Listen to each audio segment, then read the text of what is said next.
Hi, everybody. Welcome to another episode of We Live in Color. I'm your host, Deaunte Damper. Now, before the show begins, I need you to like, share, and subscribe to Converge, where you can learn more about The Day with Trey, Back to Besa, community events, blog posts, and more. Please go to whereweconverge.com to find why Black media matters. Now, we talk a lot about community leaders. When this second season started, I said, I have to interview this young lady because she's amazing. And the work that she does, I don't think people are paying attention. So I wanted to sit down with the one, the only Nirae Petty. Hi, I'm happy to be here. I'm happy to have you. You are busy. Booked and busy like you. You're right. And we both from West Seattle, so you know. Mm-hmm. But either way, a lot of the work that you have been putting in over the years is so important to community. And you're so young, and you're doing it. You are doing things that a lot of the elders haven't been able to do. And I just think that I just needed to come and just sit and talk. And have you come talk. Right, let's talk. Let's talk. So you grew up here in Seattle. Mm-hmm. And what has that legacy been like for you? Oof. I feel like I've lived like 3 lives living here. Mm-hmm. And I want to say it's because our environment has changed so much. Yeah.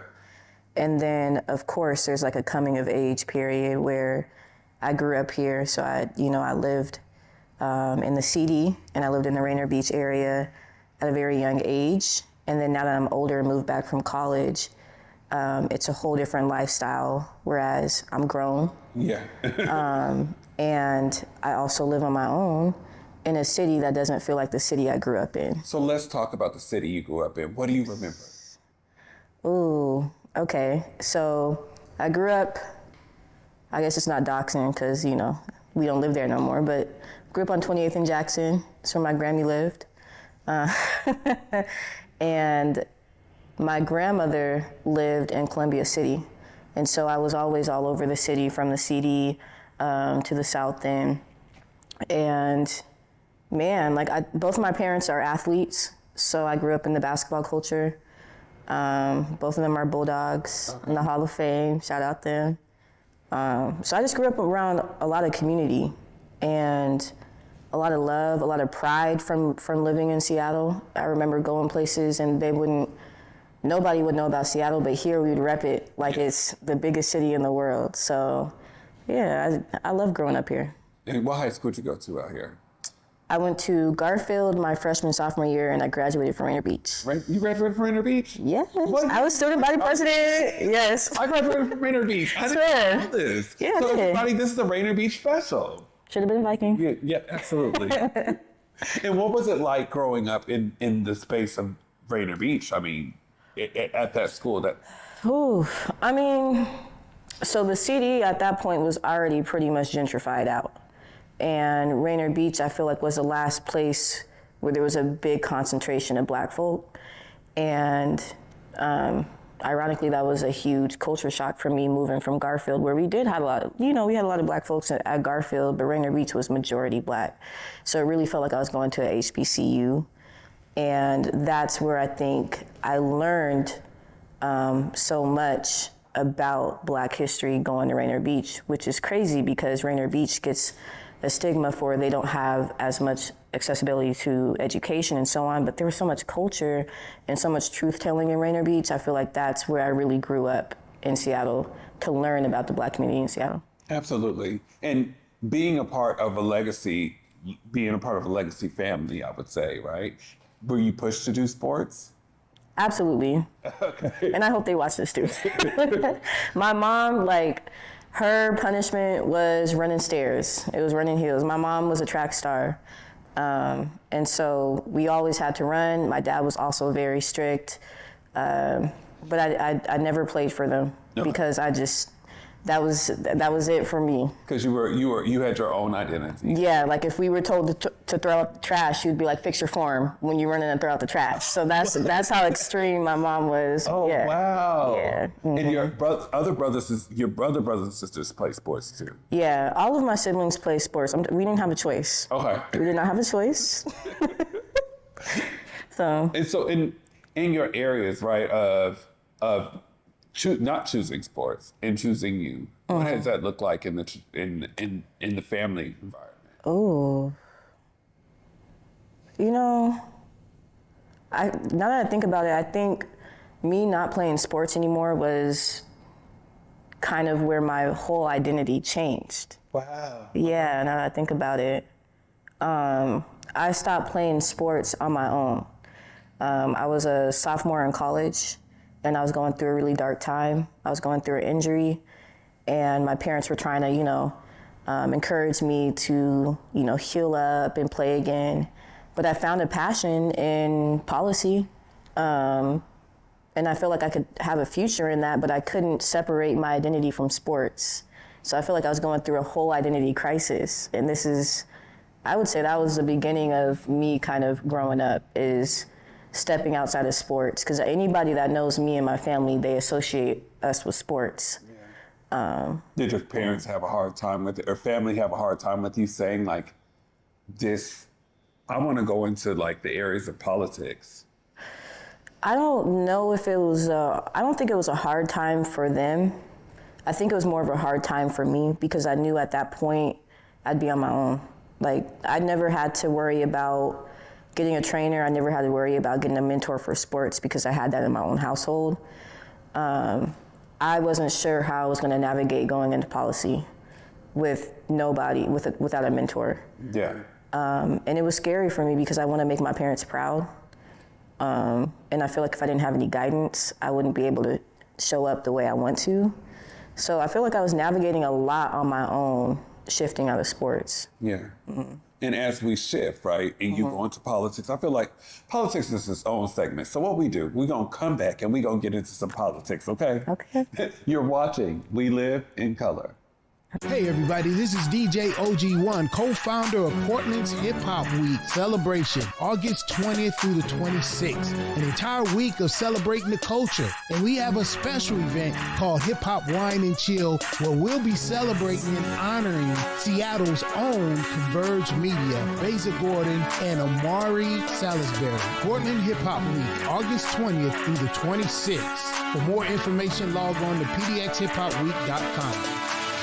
Africatown Plaza is our latest affordable housing development project. It's 126 units of affordable housing over community commercial space. It's the first time in my career, and I've been doing this for 10 years, that I was able to design for people who look like me. Africatown Plaza is a beacon of hope. Africatown Plaza is a love letter to the community.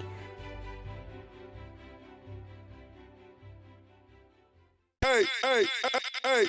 United Business Connections, 3rd annual back to school function, pop-up shopping, and resource fair. Saturday, August 31st, 2024, 12 p.m. to 6 p.m. Live DJ with live performances. We have a petting zoo, healthcare information, job opportunities. We're giving away free backpacks. Sponsored by Arms Around You, 11805 Renton Avenue South, Seattle, Washington, 98178. Stop the gun violence.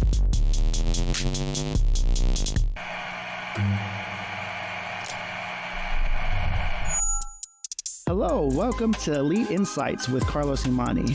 We're looking to offer an in-depth look at event production industry through the lens of client experiences and joint successes. The podcast will emphasize guest interviews, focusing on client, discussing their fields, and reflecting on their collaboration with Elite Collective. Again, you're with Elite Insights. Carlos Imani here. I'll see you guys in a few.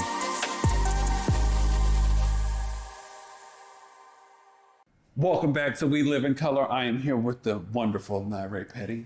Hello. So we were going into the injury, wanting to change your path. Yeah. And what made you go into the areas of politics?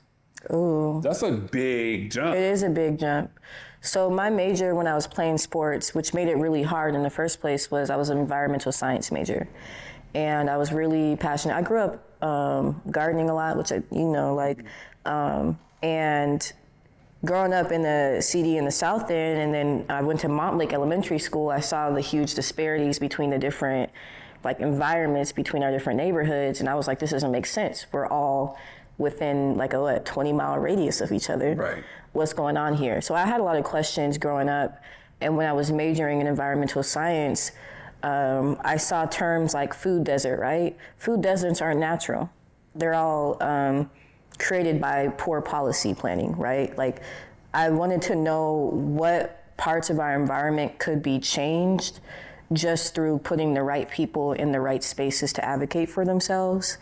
And I remember vividly, I was in my ecology class, and they were talking about some disparity, and I was like, there's just something wrong with this. We were in lab, I was like, there's something wrong with this. This shouldn't be the way it is. And my advisor was like, you do a lot of talking. You do more talking than you do your labs. You should try looking into sustainable development and going into that from a policy focus. And it's funny because growing up, I was a student body president at Rainier Beach. I argued all the time. My family would say I argued like a lawyer. And so I was like, you know what, this might be my lane. Yeah.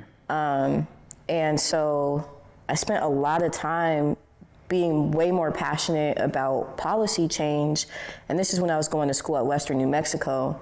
And I remember I was reading a textbook, and they were talking about zip codes and how your zip code predicted your life expectancy.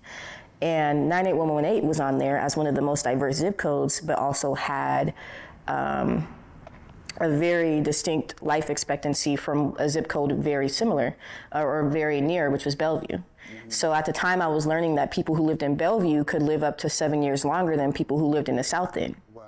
And I was confused about that because we're just a lake apart from each other. And so I spent a lot more time in the library than I did on the court. And that kind of showed me this is actually my true passion. And that's where I would say it wasn't about politics when I first got into policy work. It was just about how can we solve this issue. It's not just a science issue to me, it's a social issue. Yeah. And how can I help change that using the skills I have and my backgrounds in science and academia? How can I help that? And it's a lot of environmental justice when it comes to our community that no one is advocating for. What you just said about the zip code is important. What else can we know in the areas of that? Yeah, I will say too that there's this huge narrative on environmental justice that it's, white-led. It's save the pandas, save the whales. But just like Black Earth Day, what we like to honor is that the environmental justice movement actually started from folks in the civil rights movement. And what you'll see is that when you look at a lot of different marches by white folks that were, promoting environmentalism, they were using a lot of the tactics that the civil rights movement leaders were using.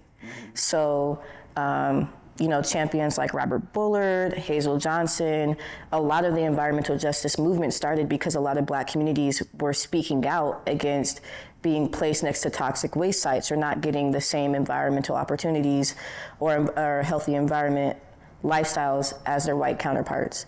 And so that really led me into saying, I've always for sure been an organizer around racial justice. Yeah. But I always wanted to find that connection between why our environment looks this way and why we're treated this way.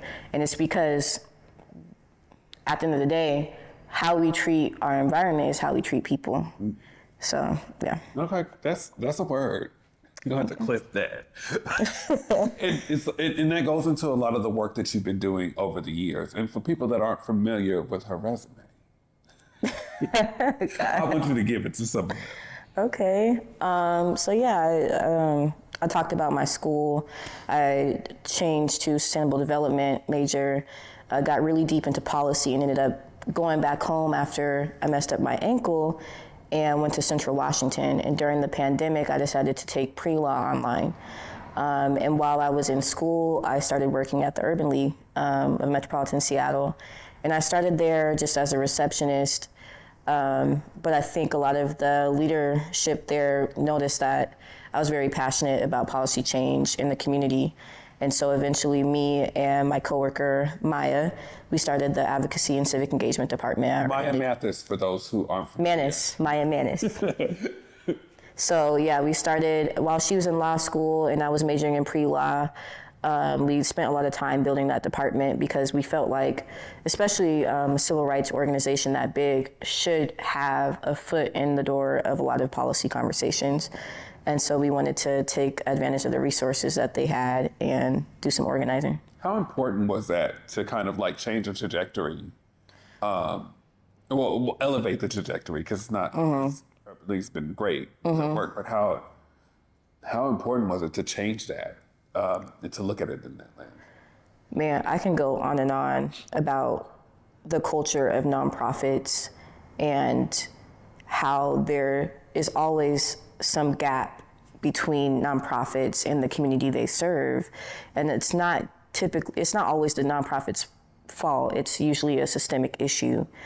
And we knew that since we were starting the department based on morals around freedom and justice, right? Like we wanted to make sure that it was community led.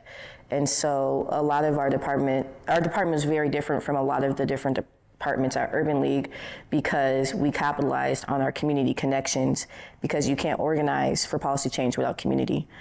And that, I think that changed a lot of the culture around Urban League to where it wasn't just an assistance-based organization. It was an organization that gathered community to advocate for themselves. So. Yeah. And what I love so much is how much engagement y'all were doing. Yeah. And a lot of 101s in the areas of policy. And I remember you partnering with different organizations, Vocal being one of them, to do candidate forums, to trying to stretch people out even during the pandemic. Yeah.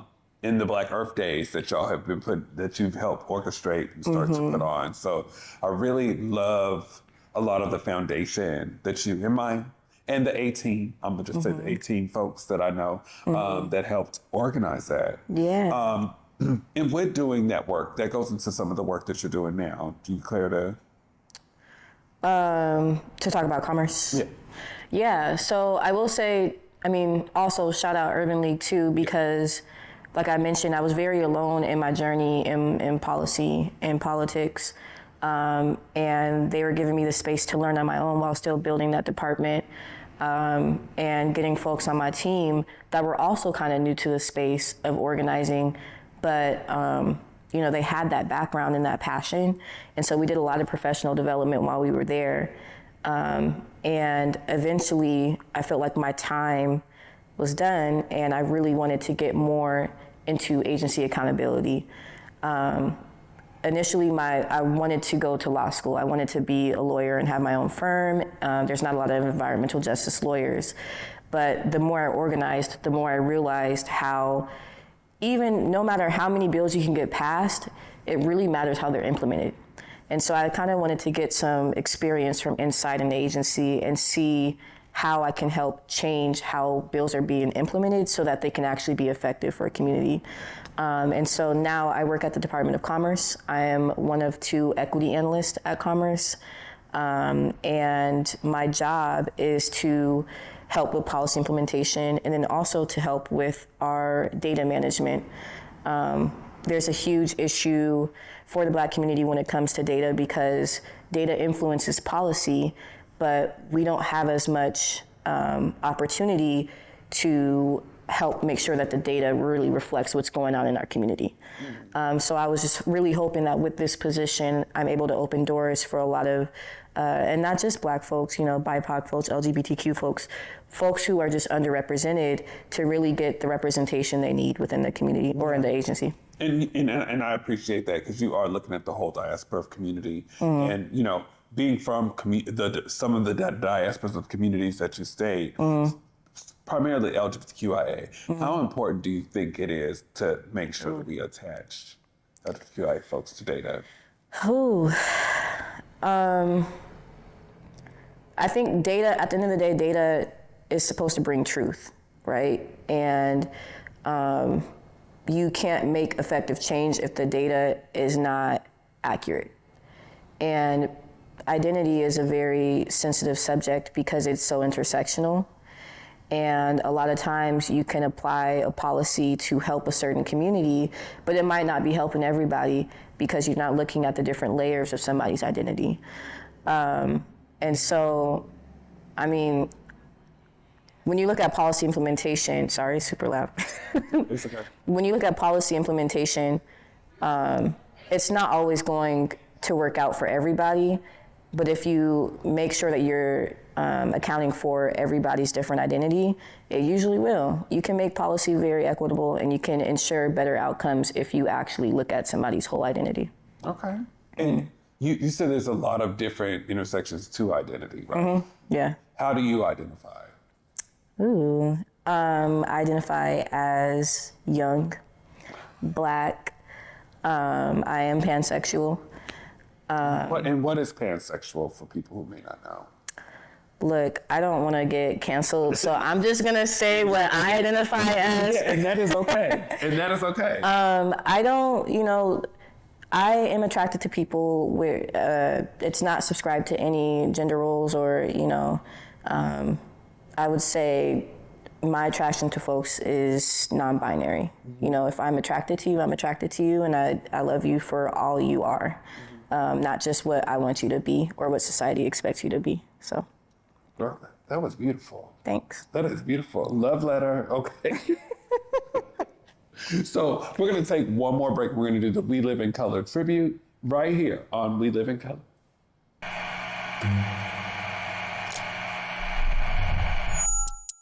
Hello, welcome to Elite Insights with Carlos Imani. We're looking to offer an in-depth look at event production industry through the lens of client experiences and joint successes.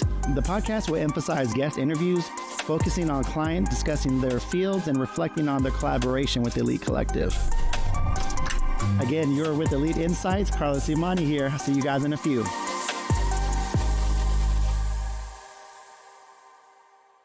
Big Tobacco thinks they know everything.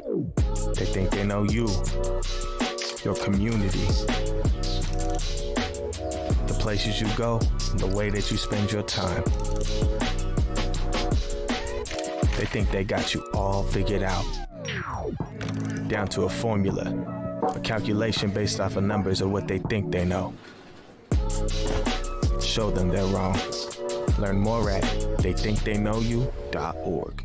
Disenrollment is a situation whereby people whose birthright to be indigenous is being stolen from them by politicians that have been elected to lead. Today, the latest or last chapter of the saga concerned the threatened physical ejectment of as many as 21 Nooksack families from their homes. I think it's come about by hatred for our family. That's what it's all about. Our bloodline is still here. They can't get rid of us. In your 40s, your body break down. The comedy of Leslie Jones. You trying to have sex after 46? Put my leg down! Put my leg down! The hilarious Leslie Jones. I got osteoporosis. Don't miss Leslie Jones. Thank you so much. You on my mind a lot. Don't need no time watch. I don't know how I got you in my pocket spot. Yeah, that's babe, miss you every day. You seem like the barging down. Got my heart no barging in. From the bed to the floor to the couch. Might wake the neighbors up. If you win, then break you out. In the end, we gon' make a child. Then we gon' hit the show. Part 2, we don't need no pause. Miss you, we gon' get tipsy. Don't need a power slide. Copy my steel. Face the fact that. Copy my steel. Face the fact that. And we're back where We Live in Color. I'm here with Miss Nirae Petty. Hello. And we've now reached the point where we're at our We Live in Color tribute. Well, my sister, would you like to tribute? I have two people I want to tribute to. One of them is a mutual of ours, Elijah. Elijah Lewis passed last year, was really helpful with me getting into the organizing space. I can go on and on about Elijah, but he's very missed, and I think he was my #1 supporter when I first got into policy work. He saw me outside of basketball, and he saw me as somebody that can make effective change. And while there was a lot of conflict between different nonprofits, he saw me for who I was, not the nonprofit that I represented, and brought me in spaces that I would not have been in if he didn't vouch for me. And so I have to tribute him, because he's one of the reasons why I feel like I've been really successful in policy work. And then another person is another late friend. Her name is Theo Cielos. Shout out Angel, who I grew up with. It was his mom. And when I was on the state's Environmental Justice Council, she was one of my staff. And before I came out publicly, she knew who I was, and she just affirmed me and reassured me in everything I did, and gave me the confidence to be who I was, not just somebody who was advocating for racial justice, but also justice around my sexuality, around gender, and so on. And so I was able to really kind of connect the dots, because here is this older woman who has worked in policy for so long, who grew up in the city, and we shared a lot of the same similarities. And she just really poured into me. And she also passed a couple years ago. And so I want to tribute to them. Yeah, lifting both of their names up. But that Elijah, you almost got me. I know, me too. I was trying to get you high. But and he's a lot of the reason why season 2 is like going hard. And I appreciate what he's instilled in community. So we lift Elijah's name up in this space today. And now we're at the space of call to action. You do so much dynamic work. Yeah. Feel free to look in that camera and give community a call to action. Ooh, okay. I don't want to say go to lobby days, because I think that's very cliche. Oh, where's the camera? Yeah. I don't want to say go to lobby days. I do want to say do try to be as active as you can when it comes to policy change. Do try to show up to public comment periods. Do go to places where you can learn more about policy, because as somebody that works in policy, sometimes I feel like I can be isolated from a lot of people, because there's not a lot of folks who actually grew up in the community, representing the community when it comes to policy implementation. So if you're interested in policy, whether you want it to be for your career, or if you just want to have change for your community, please actually attend town halls. Please go to public comment periods. Please just be involved, and don't believe everything you see on social media. I love that. Thank you so much, my sister, for being a guest. Thanks We're going to for have you come back here and just give us some more. I want to know some more of some data. Some tea? Some tea. Okay. I might need some tea. I got to sign some conflict of interest stuff. Okay, well, it's all right, but we're going to unpack. And I thank you. Of course. And I thank you, community. Please join us next week. Next week will be a really great episode. But remember to walk with love. Thank you for joining us today. Good night.